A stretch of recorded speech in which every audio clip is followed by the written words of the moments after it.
Welcome back to the Simple Farmhouse Life podcast. Today I'm having on Natasha McCrary from Mooresville, Alabama. She's the owner and operator of 1818 Farms. She started her business almost 10 years ago when one of her kids fell in love with the baby doll sheep. It was a breed of sheep that was almost extinct in America, and they wanted to start a business with, I think, breeding sheep. At the time, she had no experience raising sheep or running a farm. She didn't grow up that way. But with a lot of hard work and learning lots of new things, she figured out how to make it work by combining a farm with a small business that would help cover the cost of the feed for the animals. The result was 1818 Farms, which is a working flower farm that's also a line of bath and lifestyle products. In 2019, she won Amazon's Woman-Owned Small Business of the Year award, which is such an honor. And so she has so much good advice when it comes to starting a small business. If you've wanted to start some kind of small business from your home, or if you have a little homestead, she has a lot of wisdom to share. She talks about getting started in markets and all of the hours she put in there, and then taking that into something a little bit more passive in the bath and beauty products. She talks about her flower farm, which is something that a lot of people could start even from a small property. She talks about doing market research to make that successful. So if you are a person with an entrepreneurial spirit, which a lot of my listeners are, you're going to love this interview. So without further ado, let's jump in with Natasha McCrary from 1818 Farms. My name is Lisa, mother of 7 and creator of the blog and YouTube channel Farmhouse on Boone. Join me as I share with you my love for creating a handmade home from scratch cooking and a little mom and entrepreneur life along the way.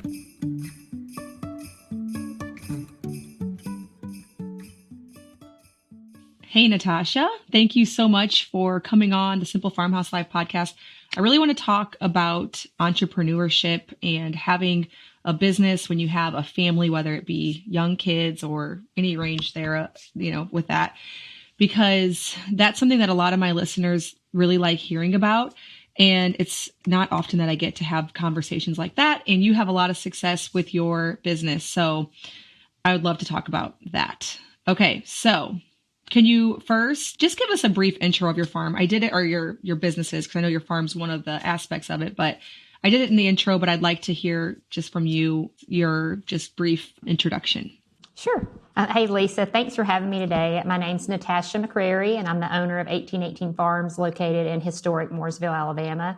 I like to always say it's population 58, and that is 58 people. It might be 53 with people in and out, but yes, I'm an entrepreneur. Always been really an entrepreneur by spirit, but for the last 10 years, my focus has been on 1818 Farms, which really started as a family building project. I wanted to teach my kids about sustainability, giving back to the land, and also really the basics of how you can start a business. We ended up, where we are now. I would have never in my wildest dreams have thought 10 years ago this is where we'd be today, but through, goal setting, hard work, and lots of obstacles over the years, but we seem to overcome them. We are here today, and I couldn't be happier. Okay, awesome. Yeah, I'm excited to hear more about your story. So which aspect of your business did you start first? Because you have the baby doll sheep, you have the flower farm, and then you have all of the bath products. Which one of those was the first one? So initially, it was going to be more of an agritourism destination. And so a piece of that was the baby doll sheep. And when we started, if you're familiar with this breed, they were almost extinct in the 1990s. There were around 350 of these left in the United States. So I couldn't think of a better project for my children than to learn about the history of this breed and what it means to preserve, something that's important to the world. So that, was a piece. And then also the agritourism was school groups, and we taught planning and designing raised bed gardens, how to raise backyard chickens. And the hardest thing we've ever done is we did farmers markets. And for anyone out there who's ever started a business, at that point we did 4 farmers markets a week. And that was a lot of work. But that also, all tied into teaching my kids. I'd had a raised bed before, but to really teach them how to do crop farming. That was definitely the first piece. And people say, well, how did you end up in the product piece? And the product piece was in our zone, if you're growing vegetables, really you're going to be growing when you come from maybe harvesting April and then you're finishing, around now, this time of year. And there was a lot of downtime I still had many bills that had to be paid. And, I really needing to feed the animals started making soaps was kind of our first thing. I think that's kind of anyone who's into a lot of people farming, that seems like what they do when they're kind of looking to a season extension and a value added product. And so it started with soaps, and we grew a lot of lavender. And so we used the lavender into like a bath soak. And just over time, the products then grew out of things that I needed. So I never liked to wear gardening gloves. So I needed a cuticle balm, or my skin was always dry because of being outside and our climate here. So the shea cream came from there, which is now like the backbone of our line. So luckily, I needed the money because I might not be here today, but the line actually allows us to do so many other things that we like to do here at the farm. Now, would you say that the skincare line, that's your like bread and butter at this point? Oh, for sure. And it's funny, but what I call the from the farm products, those are really, I'm always looking at a way to have zero waste here at the farm. And so, each year we try and add something in new. So this year, the big thing we added in was we've always dried flowers, because people say, why do you do flowers? Going back to when we did primarily produce, is I can make revenue off flowers 12 months a year, because we spend a big focus of what we do every day in the summer and spring as we're harvesting. We have a drying room, and you can kind of see if you're interested in drying flowers. We have a YouTube video that's pretty detailed. I've had a lot of trial and error until I've cracked the code on how to dry, beautiful flowers. So, that's a piece also. So that maybe a few years ago, drying became like 2019, 2020, drying was. And then we took it a step further. We said, well, okay, let's press flowers. So from pressed flowers, we're using those into botanical art, which is resin. And then we also, this past season, began doing botanical eco printing. So we're taking those flowers to do that. So we're trying, really in any kind of business, you need to always, I feel like you shouldn't be satisfied with the one thing you're doing. You need to be thinking forward on what else can I do with the resources that I have. And that's the one thing about the farm, is it's kind of like it all ties together, because a lot of people maybe don't know about the skincare, but they know about the botanical dyeing, or they know about the dried flowers, and that leads them back into a circle to the beauty product line. Yeah. And I like that you're able to find something that you can do in the off season of the farm in order to keep, continue your revenue. If somebody would want to start a business from their farm or their homestead, is that the route? Like, do you feel like you went in the direction that you are now glad you did? Or is there anything looking back that you maybe would have changed in the trajectory of how your business has evolved? No, I would totally do everything the same. I know that's rare that you have someone who says that, but to be where I am today, there's no way I would be here without the steps that path. And, maybe sometimes when I lost 200 lavender plants, that didn't seem like the best thing there. And I transitioned over into a different flower crop. But I think everything, to see where we are 10 years later, I wouldn't change anything. I think the hardest thing for an entrepreneur, and I think y'all probably see this too, is the society today, we want immediate gratification. We want to, everything to be perfect. We want to be making a lot of money. We want to be successful. But what I tell people is where I am today didn't happen overnight. It took me 10 years to get here. And there were bumps in the road, but I think you have to be able to plan and make adjustments. I always tell people, if you're doing something and it's not working, stop digging that hole. It's okay for things not to work out. You're going to learn from that and then go to a different direction. So like for us, we have a flower truck. So that was a huge piece of what we did until 2020. And then we couldn't run the flower truck. So I could have said, what am I going to do with, all these thousands of flowers? But we pivoted to home delivery, and then we pivoted to subscriptions. And now that's like the best thing we ever did. We could have just sat there and said, oh, this isn't working. We're going to lose. What are we going to do? But you have to always make adjustments. And to be successful in business, the faster you are to do that, the more successful you're definitely going to be. Yeah. And did that come pretty naturally to you? Like, did you always know in your business when to pivot, when to quit something that wasn't working? Because sometimes I think there's a line between keep trying something because you just haven't actually gotten to that point yet where you're going to see all the results, but then also knowing when something actually isn't going to work. How do you figure all that out? Luckily, my husband and I work together, and he's a master MBA in finance. So a lot of that The thing that happens is you have emotion tied to it, and you need that person there who's like, okay, let's dig down and look at this number. It's not working. And I think that happens with a lot of small business owners. If you're not emotionally tied to it, you're more than likely not going to be in that small business. And I think that's one reason people tend to fail is they get so emotionally tied to that idea, they're not able to step back and say, I need to do something different. So I really do think in those cases, which in the flower truck situation, I mean, all of us knew, okay, we can't run the truck. There's restrictions. Right. We had to come up with a new plan. But, sometimes maybe you have a product you think is going to be great and, it's not that great. And then you think, do I want to continue these resources towards promoting this, or do I want to, come out with a new, a different product that maybe will be more successful? Because, I mean, we've had things like that, and you think they're going to be successful and they're not as successful as you think. You just have to chalk that up to a learning experience and move on to the next thing. Right.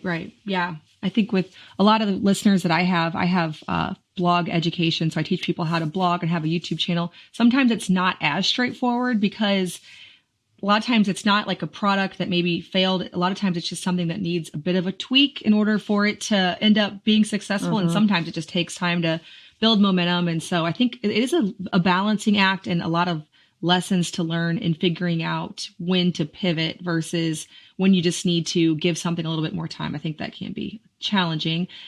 You talked about losing 200, I think it was 200 lavender plants. Were there any other notable challenges that you faced when you started your business or over the years? And then also obviously COVID and the flower truck. That's another one. Oh, yeah.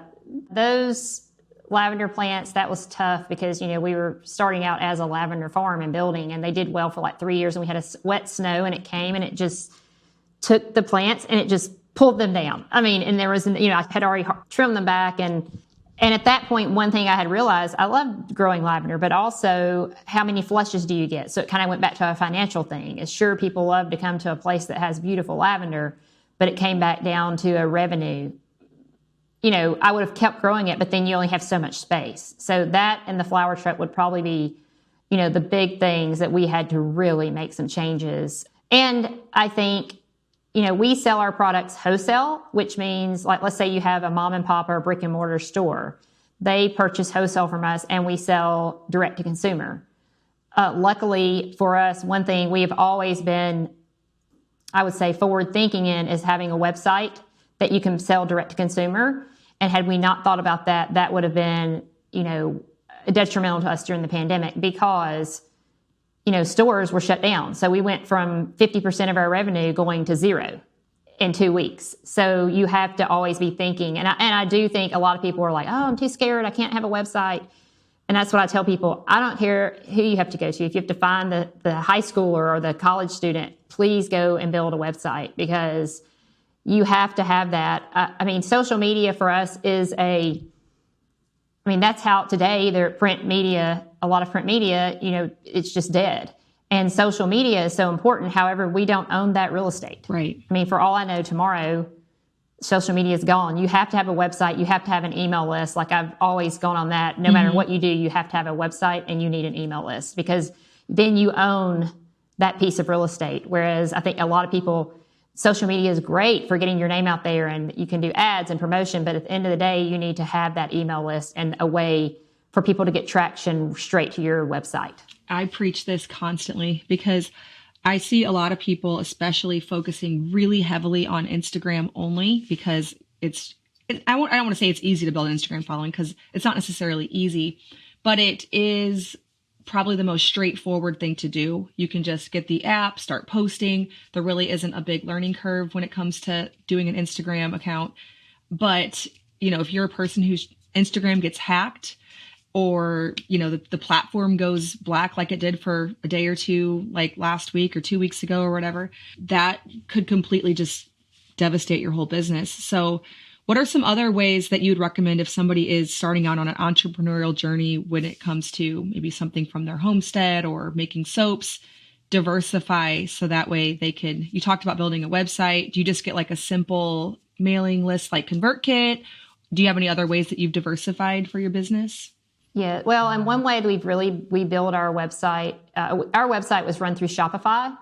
that platform, and we actually converted Okay. our website. I think it was maybe in 2020 over. It was it was sort of like they were pieced together, but now it's all through Shopify. And, that's a way through a purchase to, have them opt in for an email. And I try back to social media to do a post and say, hey, do you want to be the first to know about our events? And that's one thing we do. So like we just ended a customer appreciation sale, and that sale was private. And so it didn't go out online because we want our followers to get any new products that are out there to have first dibs on that. Mm-hmm. When we announce all of our workshops in the spring and events, that goes to our priority email list. And so we like to give them priority. So that's kind of another way of saying, if someone says, oh, the classes are sold out, the subscriptions are sold out, I say, well, are you on our email list? Because we give them priority. So that's kind of a way, I think, if you're like, well, how much, what do I have to offer? Mm-hmm. Right. It can be the sales. It can be, it can be different things that you're not just totally publicizing out there. So, that kind of goes back into how you do that for sure. Yeah, I like that you give them something exclusive that only they get. That's actually getting my wheels turning on how I could get more people on my email list. Like maybe send out something that they only will get, that you won't tell anybody else unless you're on the list. Those are really great tips. Taking a break to tell you about today's episode sponsor. You guessed it. I love them and share them all the time. Tubes & Co. Organic Skincare. If you are looking for clean, simple ingredients in your skincare, which you should be, because our skin is our body's largest organ, and what goes on the skin actually does make its way in. And so if you are picky about what you eat, you should also be picky about your skincare. I understand though that a lot of times organic and natural skincare, it just doesn't work as well. Your skin is left feeling dry, or if it does feel moist, it maybe feels oily. You want something that actually works. And the Tubes & Co. organic products, like their tallow balm, it's made obviously from an animal, from grass-fed tallow. Because of that, it actually does absorb in and do the intended purpose of moisturizing your skin. I also love their cleansers. I'm really loving their makeup. I find that the products are beautifully effective. So they are natural, they are organic, but they also work really well and don't leave me feeling like I have a bare face, which is not always a bad thing. I have that a lot too. But whenever I wear makeup, I want it to feel like I'm wearing makeup. I want to cover all of the imperfections in my skin. And I have found that in the foundation from Tubes & Co. and the different bronzers and highlighters. I'm still getting better at figuring out how to actually apply makeup, because that is not something that I'm not a beauty guru, but I do like to look nice. Tubes & Co. is made in the USA, based in the USA, a small family company. If that's something you love to support like I do, make sure to go over to tubesandco.com. Use the code FARMHOUSE for a discount. Again, tubesandco.com, use the code FARMHOUSE. Now, did you start the business whenever you had younger kids? I think your son maybe was 8 whenever you started. Oh, yeah. So yes, they were very young. So, well, my middle was 8. The youngest was about to be 5. And then the oldest would have been around 10. And so 10 and a half. So I can totally relate to every mom out there. It is hard to balance when they're that age because, as you know, if you're running your own business, there are no vacation days. There are, emergencies happen. The sheep needs help in the middle of the night to have the lamb. I mean, it's always something. So looking back, I was funny when I was, had your email. I thought, how did I even balance that? It's a blur of how I balance that. But I think too, yeah, it's a blur. It's a blur. It is a blur. But I tried to include them at a small age of gathering the eggs or, helping, greet guests, or even at this age, they were delivering flowers, or I have my daughter helping with designing some resin pieces because she's very artistic. So as a small, I tried to have them be involved as much as I can, but you also had to balance in, they have activities. So I feel like that, I feel for every mom out there. It's okay to feel overwhelmed because I know now I have a 16, 19, and almost 23-year-old, it's hard for me to imagine that. But I think it's trying to still give them time that they need and set boundaries, because you need to be able to go to the baseball game, and you need to be able to go to the softball game. They're only going to be small once. And I know that's hard, but you can balance it. It's just you have to really put restrictions in and be pretty forceful with those restrictions. I know this year, even for me, 10 years in, I feel like I missed a lot of things, because trying to build the brand, I'd be in Atlanta for 2 weeks. I'd be in Las Vegas. I'd be at these shows, and usually I would be a week in Mississippi at a show, a week in Nashville at a show, a week in Richmond at a show. All those things. We were lucky if our Christmas tree is at like December 20th. I feel like I've missed a lot of things over those years to get where I am. But even this year, I said, okay, you know what? I know people like to come to workshops on Saturday. I'm having one workshop on Saturday. The rest are during the week, because I have missed so many things. And you're kind of getting at that age now where I had one going to college and one at that age where I didn't want to miss those things. So, it's a balance. You have to build the business, and you have to be open to do that, and you have to be dedicated, but you also don't want your children to resent that part of you never, not being able to be there. Yeah, absolutely. So in the early parts of your business, when you were doing farmers markets and then you invited people out to your farm to observe and that kind of thing, how many hours did you say, or do you think that you were putting in each week in order to get the ball rolling on that, to build up some momentum? Oh, I used to tell people just the amount of labor we put in for the farmers markets was 40 hours.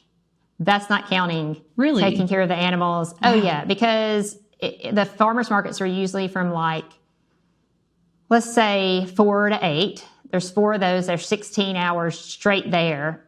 Set up, breakdown, and then the cut. At that point, we did a lot of vegetables. So the harvesting, the cleaning them, all that. I would tell people, I was like, that's before I've done dinner, laundry. I mean, it was a lot of the farmers markets. For anyone who does that, I have a total respect for you. We did it one season, and then we were able to grow enough to have a different revenue stream. But it's a lot of work, the farmers markets, right? And it's hot, but you make great contacts there. My sister does them. Oh yeah, so she understands. Yeah. So how did you go from doing the farmer's market? That's where you got your start. You had to build up some contacts. You had to maybe make a little bit of quick revenue. How did you then invest that in to move on to something that maybe was a little bit less time consuming? Yeah. So what I did is that first year, the winter, when I had time time that I wasn't able to have visitors or birthday parties or those kind of things at the farm, is I started with the products and gifted them. And then people said, oh, I love that. Can I get more of it? So then someone who had gifted it, another person who worked in a gift shop said, that is so great. I love your packaging. Would you be interested in wholesaling? And I was like, well, sure. And then people would come into the store, and another person would, another salon wanted it. So that's really when I realized I'm going to be able to invest different kind of hours and have a better return on that investment, if you know what I'm saying. Because sometimes at a farmer's market, I could do all that work, and then you make like $25, or you could make $400. Do you see what I'm saying? So it's a better, investment of my time. And it just turned out, I always tell people, when you're bringing your product out, study everything you can to make the packaging great. Of course, you want the product to be great, because you have one first impression. And if the first impression is poor, they're probably not going to buy your product again. But put every ounce of your being in it to make sure you have the best packaging, because all things equal, two products that internally are the same, the best packaging wins every time. I mean, you think about yourself. If you go into something, you're going to always select the best packaging. So we spend a lot of time when we're developing a product, tons of hours on that, but also thinking of how does the aesthetic of the packaging fit into our brand. And I think that's a part that I see new people who are in this industry that we're in, and I'm like, okay, they don't have the labeling correct. The font, I just look at it and I think, and I think some people just don't realize that the best packaging, all things equal, will always win. Yeah. Well, you think about just a sweater, and one comes from a place that has a little tiny logo on it, and it's from the store that you think is just a little bit better. And to you, it's perceived as so much more valuable just because it's in the context of this store that's kind of fancy and curated. Therefore, it's a whole buying experience because of the marketing, even though you're really getting the exact same thing. Like it could have came out of the same exact factory, but the way that you perceived it, because it came from this whole experience of the way you bought it, is going to make all the difference. And I was thinking when you were saying that about an example from my world, which would be a YouTube thumbnail. You can spend so much time making this really beautiful video, but when people scroll through YouTube, the thumbnail itself is the packaging for the video. And if they don't click on it, they're never going to see it. And I think a lot of times people do underestimate how important that is to actually get people to try the video, try your product. The packaging is so important. So I can definitely understand what you're saying there.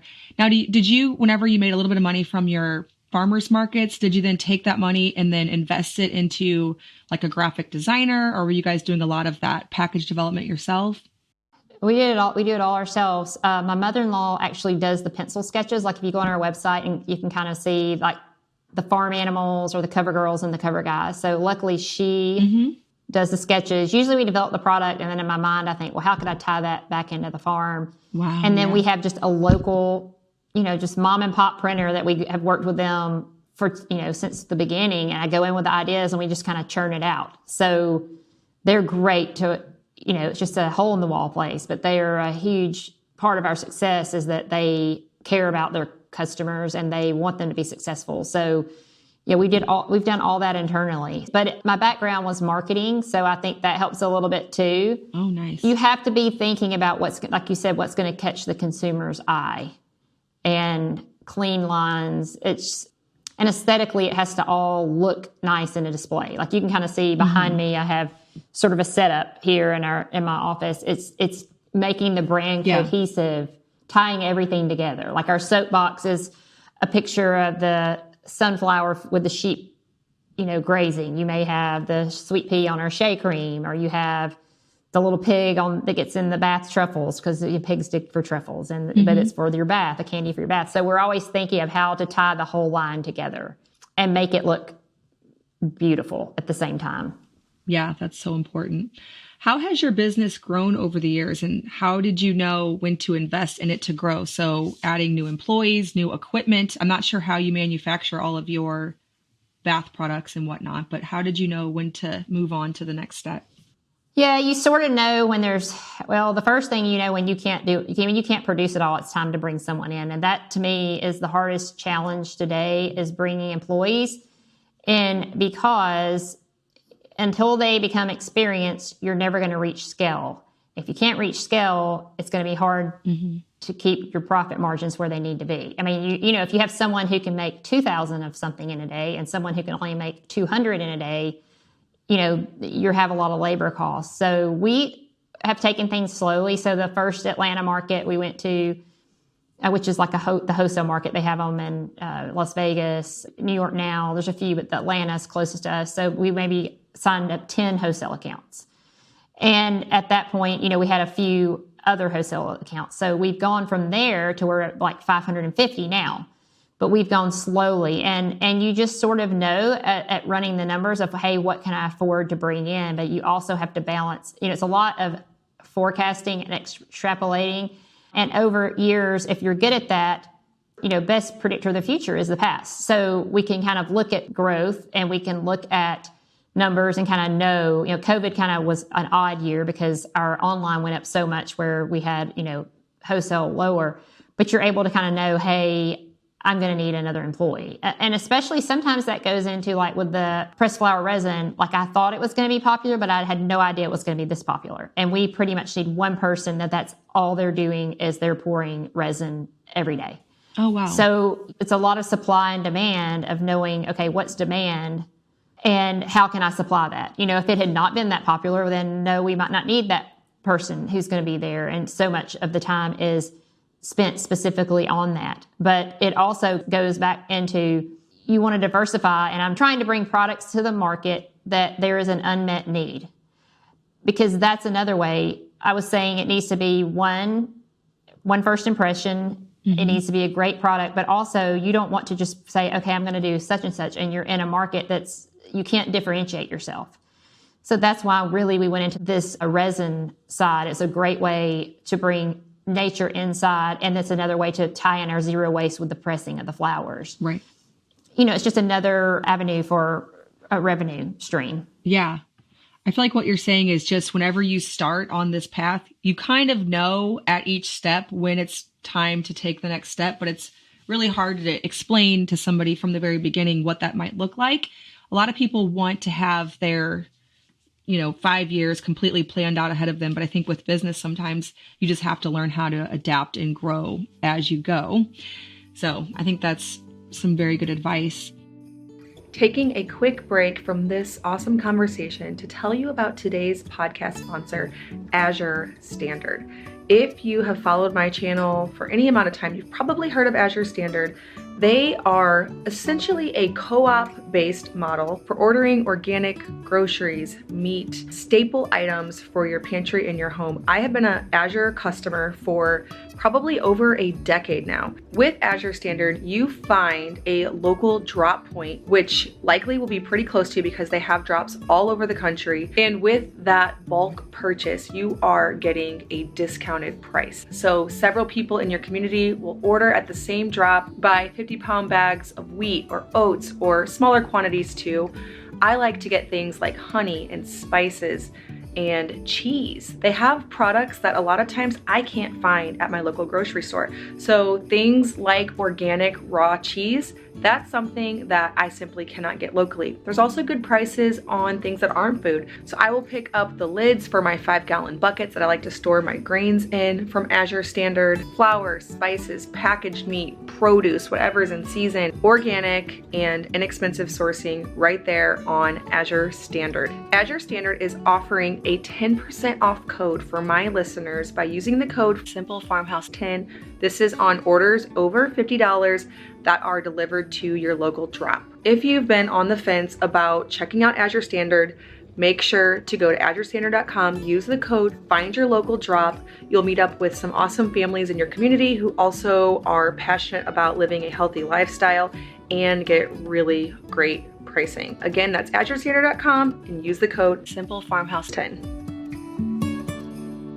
Okay, it's okay for this one if you don't have one, but I thought I would ask you, what's the biggest underrated opportunity in business and things that you've tried in your opinion?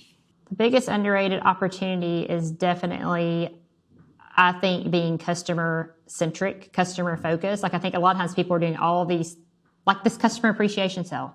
Like the response we received, I did like a video out in the field at the farm. I did a timeline of what's happened in the last 10 years. And really from my heart, thanking them, like we wouldn't be here where we are today. I think a lot of times it's people not focusing on the customers you have in your hand.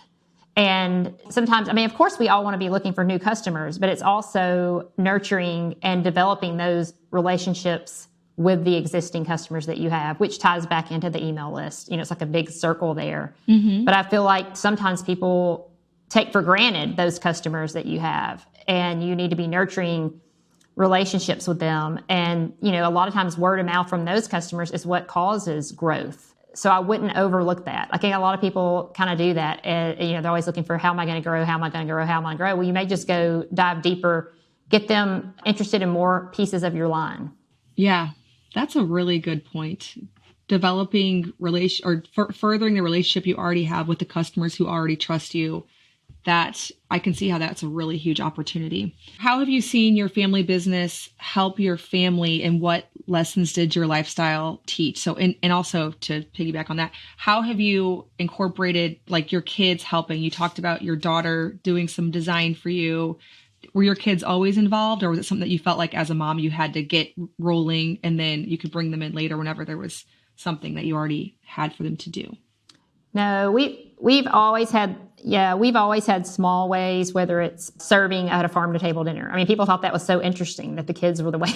I mean, we were working too, but that they helped at the farm to table dinners, or parking cars at events, or delivering flowers, or building bouquets, running the flower truck, like my middle son, and they've all helped run the flower truck. So I think one thing I think it's helped them learn is what type of boundaries and what type of lifestyle do you want in the future? Like my oldest, he doesn't want to own his own business. I mean, he's seen that on Christmas morning, you have to go feed the animals. On vacation, if something happens, you're going to get the phone call. And so not that he doesn't love what we do and he's proud of us and he's learned a lot from seeing how we've grown a business, but I think he saw in his life, he wanted to have a job where he could go into the office and then come home and not bring that home with him.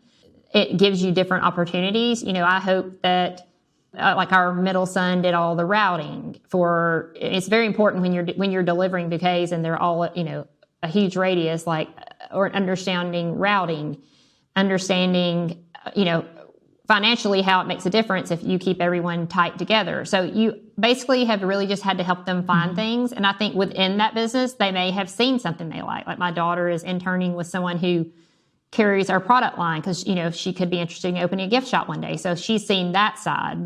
She helped me last Friday at a pop-up that we did. From the financial side, learning about cash flow, we talk about a lot of those things. We talk about, this is why fourth quarter is important and explaining cash flow. So I think there's been so many teaching opportunities. Yeah. For anyone in business, there is. You just have to, some things we just do day to day, we don't think about. But if you sit down and have dinner and you have those conversations, it's a great way to introduce them to business and to see what they like and don't like. Because at the end of the day, I just want them to do something like what we do is extremely hard work, especially the physical part of a flower farm is nothing is mechanized. Everything is done by hand. Right. But I love that. But for the person who loves to be in the office, that would be their nightmare. So I think it's just, exposing them to as many different facets of the business as you can and let them see what they like and don't like. There's so many different learning opportunities there. You mentioned several that I hadn't even thought of that you could bring your kids into. And also I was going to mention that my kids would have loved that to have like a farm to table dinner where they go around and serve people. That'd probably be their dream come true.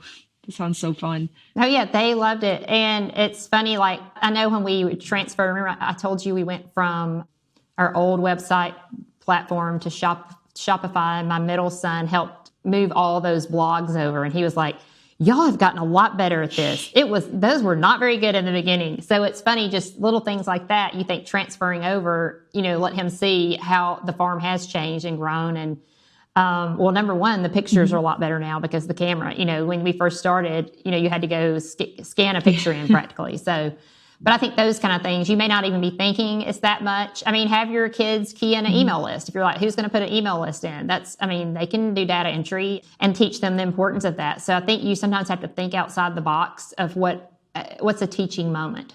Mm-hmm.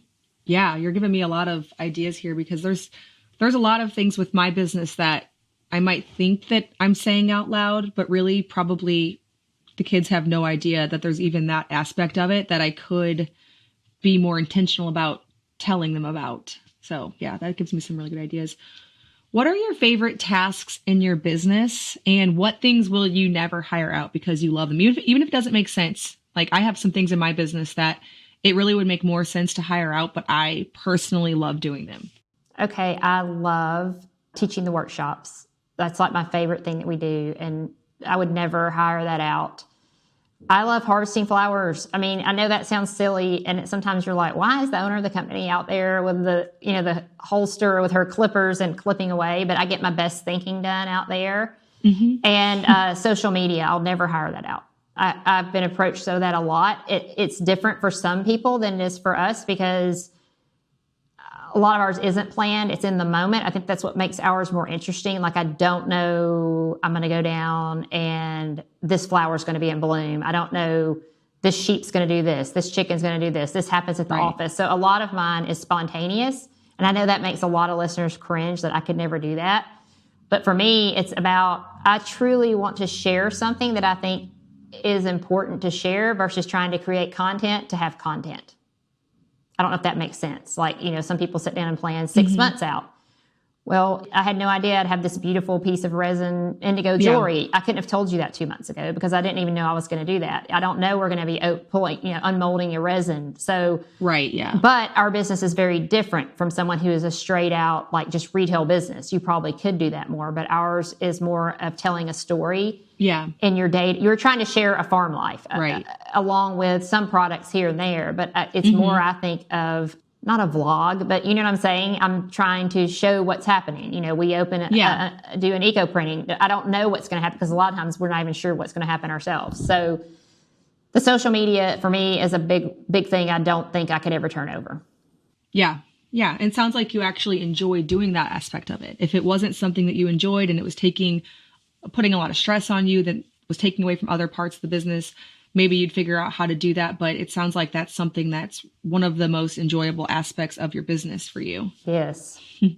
Okay. So what are some aspects that you dislike and that you had to hire out, or, maybe at some point give to your husband or your kids? What's the worst? Oh, the worst is when we flip the flower fields, because we landscape fabric everything, and you have to pull all that up with the staples and pull out all the irrigation, put it all back down within a few days. It is the worst, but we can't really hire it out because there's just enough of us to do that, and then we know how to do that task. So that is something all of us dislike it, but we know we have to do it, because we're flipping those crops. That is one. And I really dislike hiring people because I think it's stressful. I think we have great employees we've had for a long time. And when we do need to bring that next person in, I think it's stressful because I don't think you have the loyalty maybe you had 10 years ago. There's a lot of job bouncing. And that gets back into how am I going to reach scale if I don't have someone here? I know like the lady who's been with me for like one on her fourth year, the second season in flowers, she's like, oh my gosh, this is so much easier. This is so much easier than last year, and I was like, because you didn't know any of that. Or, if you have to teach that every season, it's hard to get ahead. It's hard to make milestones if you're having to, reteach. Your motto is usually you hire two and you hope one stays, but we really want to hire two and two stay. So I think that is for me, hiring employees is never my favorite thing. And I hate to say that as a business owner, but I'm being honest. It just is. Yeah. Yeah. I find it very difficult too. I have found for my team a handful of just absolute gems, but then it's very tricky and it's harder to get to the point where the person is actually an asset to you, not taking more of your time than they're taking off your plate there's a definite long time in that. And so, yeah, I do find that to be a challenge too. I still think it's really worth it when you find the right person and you get past that phase. It's really worth it, but it does not happen every time. Like you mentioned, maybe like 2-to-1 or something. It's definitely harder than it sounds. Yes. What tips would you give if somebody has either a homestead or even just they want to start some kind of business just from their home? What are some tips or main tips that you would give for somebody who wants to get started if maybe they've never tried anything at all? Well, first I would do, like I was saying earlier, make sure what you're wanting to do, there is a need for that. Make sure, like if you're going to start a flower farm, make sure the person next door to you doesn't have a flower farm. You know what I'm saying? I mean, it sounds simple. Then ensure that you have funds to support this. Because I think a lot of times people get started and don't realize there are, even in today, working from home, there are startup costs, and you want to be able to have like your little nest egg to get that started. And going back to that, I would say, get your social media account set up, the email list set up, website. And a huge thing that I know people think this sounds crazy, but know you're going to need to accept a credit card. The number of people that I go to at a farmer's market here, and they're like, we only take, no, you would not believe. They're like, we don't want to pay the fee. And I'm like, well, I never have cash. You need to have that. That is just that. I'm sorry, but that's so you have to take a credit card. Like we even had a little homeschool makers market where my kids set up, and we had a square, and I'm like, I know that if we're setting up here, there's just no way we're going to get very many transactions if we're only accepting cash. But do you come across that a lot? Yes, I come across it a lot, and it's surprising, but I'm like, I promise you, if you take the credit card, you're going to make more money at the end of the day. And also, a lot of new flower farmers I see, they told me they were going to buy it, and then I got the bouquet and they didn't buy it. I delivered it. Always take payment first. That's why you need to have that website, is if you're going to do subscriptions, have the payment up front. Sadly, sometimes that happens, but I hate to see someone put things out there. And start with little, like you said, like a homeschool market or a church market, or when we really had our first, it was like called Under the Christmas Tree, and it was a school that had this, and that's kind of, we had this store that carried our products, and we really were able to set up a nice display, and, those don't cost a lot of money. But that's also a way to see how products are going to be received. And don't be discouraged. Like I said, I think a lot of people feel like, oh, I need to sell out every time, or I need, I have these expectations. Is nothing happens overnight. You're going to have to take baby steps and keep your eye on your end goal, and kind of, know it takes a little bit of time, word of mouth, and just make sure you are producing a quality product, because you are not going to get repeat sales if the product is not high quality. It's just not going to happen. And the packaging, I'm a particular on a label being straight. I'm OCD on just little things that most people wouldn't think, but I see them, and it has to be a certain way, where it's a bow tied a certain way. I saw something the other day. They had a beautiful packaging, but the ribbons were frayed on the ends where they tied it and just took scissors. Like little things like that make an impression. So make sure you're thinking about those things that you may not really be thinking about, that somebody like me may be like, oh, I don't know if I want that. So, just there's a lot of little things like that. Yeah. I feel like people want something that is handmade, but not homemade. And a lot of those little details that you're explaining to me make the difference between something that feels like a better product than something that is thrown together and homemade, something that you can tell has had a lot of intention into all the little details of it. Okay. You mentioned market research. I'm curious, just if somebody does want to start a flower farm, how do you figure that out? So if somebody thinks, I'm going to start a flower farm because that sounds fun. What would you recommend just for this one particular example? We don't have to go into all the different kinds of businesses, but for a flower farm, what would you bare minimum look into before doing that? Well, number one is make sure you're zoned correctly. And I know that may sound crazy, but there's some people that try and run a business out of their house and they're zoned residential. So zoning is really important. Make sure you have your, what type of licensing you're going to have, which, can tie into the zoning. And then you need to really start small. I started so much smaller than we are now, but find something that you can grow well, so you're going to have success. You need to think about, how am I going to prepare the ground? Do I have a tiller? What am I going to do about irrigation? There's a lot of just basic things, soil, seed, those kind of things you have to think of at the beginning. Then you're going to think about, okay, who's going to buy my flowers? Because I think there's nothing more discouraging than people who grow them and then they have no market for them. So that needs to tie back into your marketing. So I would always tell someone, when you're first starting, try and start small, maybe find some subscriptions.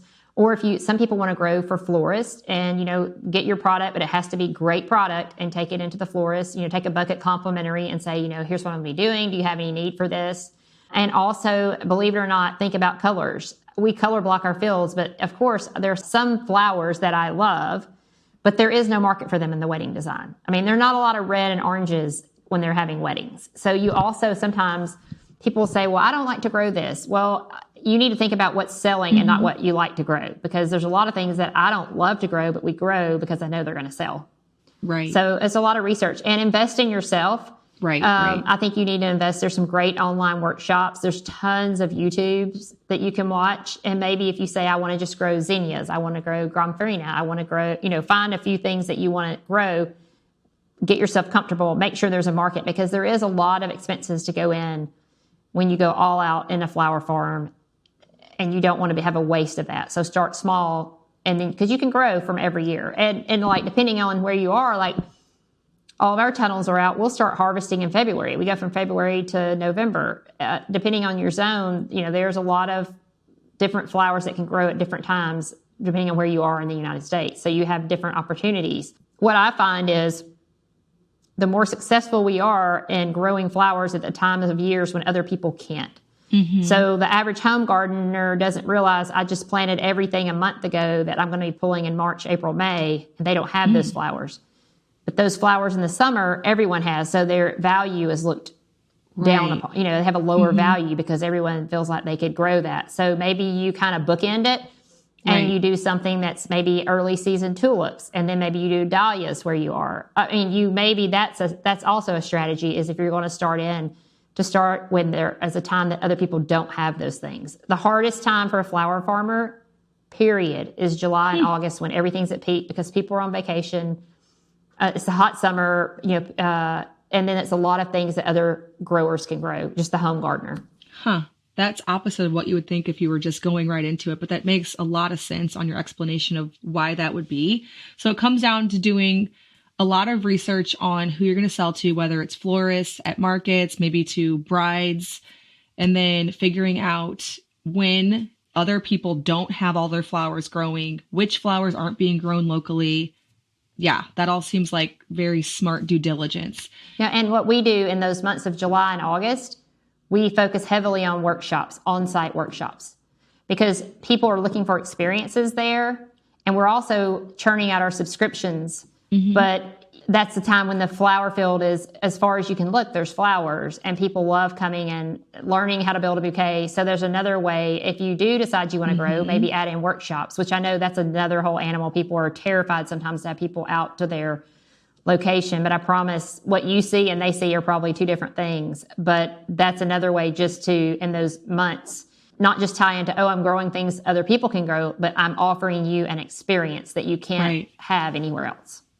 Yeah, and everything's in full bloom and beautiful. And maybe a lot of those flowers you can't really sell because of all the other reasons you mentioned. But now people can experience what it looks like to have an overgrown, beautifully flowers everywhere garden. So I think that's a really good way to diversify.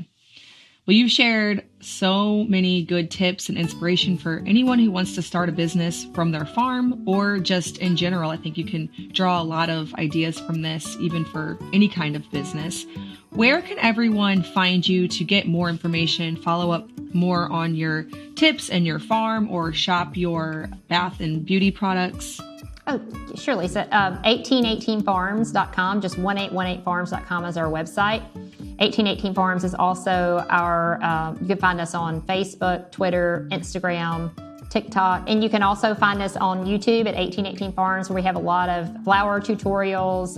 You can see a little bit more about behind the scenes of how we make the products. And probably my most exciting thing that we grew last year is we grew the loofahs, the gourds that are dishcloth. So we have a new video about that. That's kind of cool. Oh, cool. Okay, yeah, I'm looking through your YouTube now, and there looks like a lot of stuff that my listeners would be very interested in checking out. Well, thank you so much, Natasha, for joining us and sharing all of your wisdom and inspiration of being an entrepreneur over the last 10 years. I really appreciate it. Oh, thank you for having me, Lisa. All right. Well, I hope that you enjoyed this interview and this episode of the Simple Farmhouse Life podcast. Make sure to go check out 1818 Farms, browse through all of her products and then her YouTube videos, where you can see the happenings on the farm, which look really fun and inspirational. As always, thank you so much for listening, and I will see you in the next episode of the Simple Farmhouse Life podcast.